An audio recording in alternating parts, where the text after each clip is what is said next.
সুস্থ যখন হবেন ওইখানেও আনন্দ করবেন, কারণ সামনে আরাম আসতেছে। সুবহানাল্লাহ পড়েন।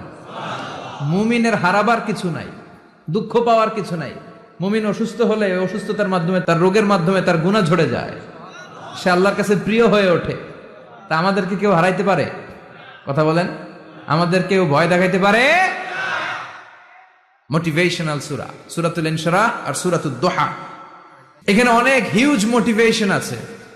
যারা হতাশ, যাদের জীবন ভাল লাগে না, মরে যেতে মনে চায়, গার্লফ্রেন্ড গালি দিছে, আছে না নাই? আবার বয়ফ্রেন্ড গার্লফ্রেন্ডের গালি দিছে, এ ওড়না পেঁচায়া ফ্যানের মধ্যে ঝুলে আত্মহত্যা করে। আহা, কত বড় পাগল, তুই মরলি কেন? গালি দিছে তো কি হয়েছে? হ্যাঁ, বুঝতে চায় না, হতাশ হয়ে যায়। আর বয়স কম তো, ইচড়ে পাকা, অল্পতে কাবু হয়ে যায়। এই সূরাগুলো পড়ে না। এখানে আশার বাণী আছে।